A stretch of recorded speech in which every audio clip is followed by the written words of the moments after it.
0 to 14 hours. The rain is coming down in sheets, masking the sound of your heartbeat, but it won't mask a mistake. You've spent 18 months training for this single moment. 3 miles behind enemy lines, deep inside a black site facility that officially doesn't exist. Your target is the sentry at the southeast terminal.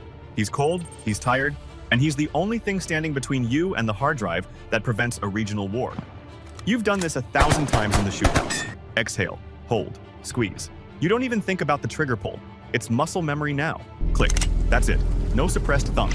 No shell casing spinning into the mud. Just the hollow, metallic snap of a firing pin hitting a dead primer. In the silence of a stealth mission, that tiny click sounds like a grenade going off. Adrenaline floods your system, hitting you like an electric shock. Your brain screams malfunction, but your body is frozen. The sentry is already turning. In 3 seconds, he'll see your silhouette. In 4 seconds, he'll recognize the flag on your shoulder. In 5 seconds, he'll key his radio, and the entire base will descend on your position. You are out of time. Your weapon is a paperweight, and your cover is blown. You have 1 breath to make a choice that will either get you home or leave you in an unmarked grave. This is your military dilemma. What will you do?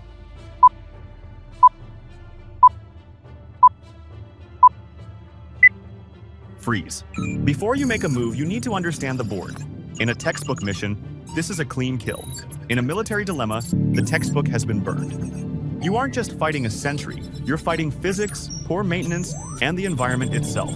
Let's dissect the 3 layers of this disaster. Layer 1, the mechanical nightmare. You felt the trigger break, but the slide didn't cycle. Why? Look at the rear of the slide.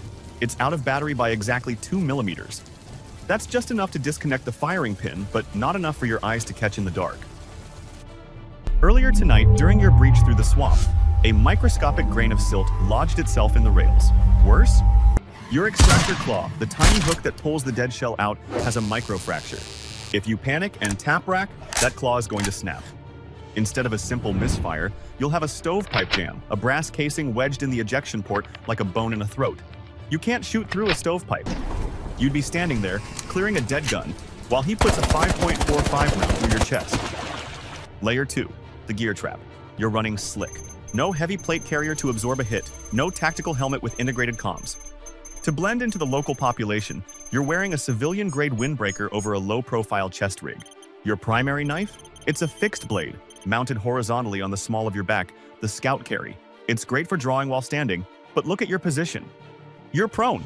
Your body weight is pinning that blade against the concrete. To reach it, you have to arch your back or roll your hips. That's a massive telegraph of your intent. The moment you shift, the silhouette of your body changes, and his instinct will take over. You'll be reaching for steel while he's already squeezing his trigger. Layer 3, the environmental hazard. This isn't just a floor, it's a landmine of acoustics. The skylight above was shattered weeks ago.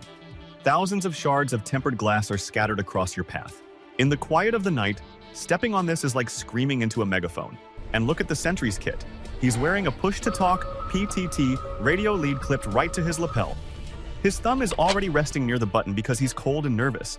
If you don't paralyze his hands in the first half second of contact, he doesn't even need to fight you. He just needs to press down. One word, contact, is all it takes to trigger a base-wide lockdown. You're 3 miles from the extraction point. You can't outrun a radio wave. A jammed gun, a pinned knife, a floor made of glass, and a radio that can end your life in a heartbeat. The variables are set. The math is against you. Think fast, because the pause button is about to vanish.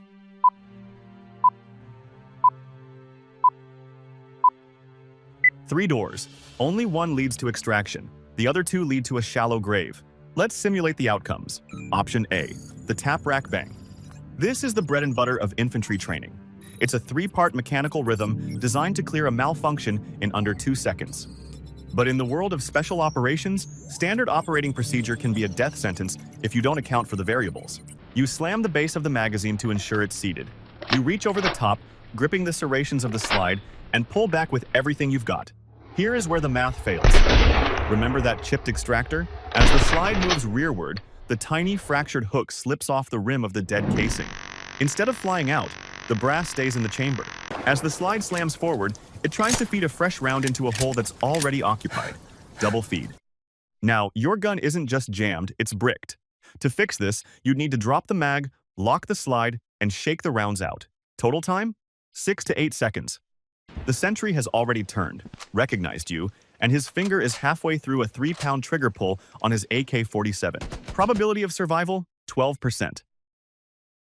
Option B, the kinetic rush. You decide your hands are faster than his brain. You abandon the firearm and lunge.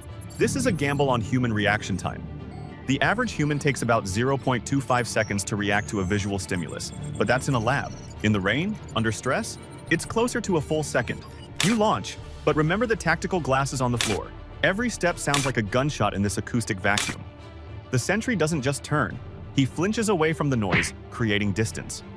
You wanted to strike his temple with the base of your pistol, but because he moved, you hit his shoulder instead. Now you're in a mud wrestle, a high-energy, high-noise struggle. You're fighting for his rifle, he's fighting for his radio. Even if you win, the noise of the struggle has alerted the interior guards. You've traded a silent kill for a loud, desperate brawl. You might survive the sentry, but you won't survive the quick reaction force currently sprinting toward your GPS coordinates. Probability of mission success, 35%. Option C, the shadow fade. This is the stealth purist approach. You realize the gun is dead, and the distance is too great. You choose to disappear. You roll backward, using the low-light pockets of the warehouse to mask your heat signature. You're betting on the sentry's psychology that he'll convince himself the click was just the building settling in the rain. It's a tempting choice, but look at the sentry's eyes. He's not a conscript, he's a seasoned guard. He knows that machines make specific sounds. He doesn't just shrug it off. He unslings his rifle. He clicks his flashlight on. Now, you're trapped. You're crouched behind a crate with a jammed weapon, and he's systematically clearing the room. You've lost the element of surprise. You've gone from being the hunter to being the cornered prey. In stealth, once you lose the initiative, you rarely get it back. Probability of extraction, 20%. Most people think in binaries, shoot or run. A professional thinks in angles and biology. You don't trust a broken gun, and you don't gamble on a 10-foot sprint across broken glass. You choose the ghost lead. Instead of reacting to the sentry, you're going to dictate his next 3 seconds. You aren't going to fix the gun, you're going to use the sound of the gun as a weapon. This is acoustic misdirection. You toss a weighted magazine into the shadows. The clack of metal on metal is louder than the rain. To the sentry, the original click of your jammed gun was a question. This second noise is the answer. His brain instantly maps the threat to the right. He doesn't just look, he shifts his weight, turns his hips, and points his rifle toward the pipes. He has just given you his back, and, more importantly, he has moved his push-to-talk radio button away from his reaching hand. You move during the startle response. For 0.5 seconds, his nervous system is processing the new sound. You don't go for the gun or the knife. You go for the carotid control. You don't grab his throat, that's for movies. You drive your forearm into the side of his neck, compressing the carotid artery. At the same time, your left hand slams down on his shoulder-mounted radio, pinning the talk button so he can't transmit, even if he manages to squeeze it. This is a blood choke. By cutting off the flow of oxygenated blood to the brain, you aren't waiting for him to die. You're forcing a biological system shutdown. In 6 to 8 seconds, his legs go limp.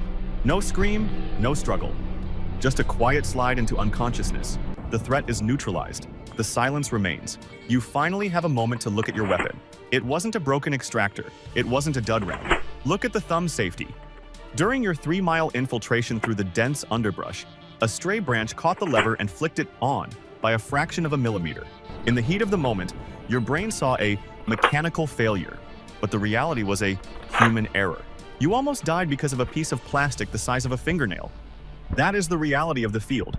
There are no small details, only details that haven't killed you yet. In this dilemma, the kinetic rush was a 35% chance of survival. The operator solution was 90%. But it required you to stay calm when every instinct told you to panic. Would you have kept your cool? Or would you have hammered that trigger until it was too late?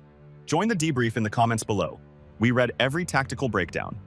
If you want to survive the next mission, hit subscribe and turn on notifications. This is Military Dilemma. Mission accomplished.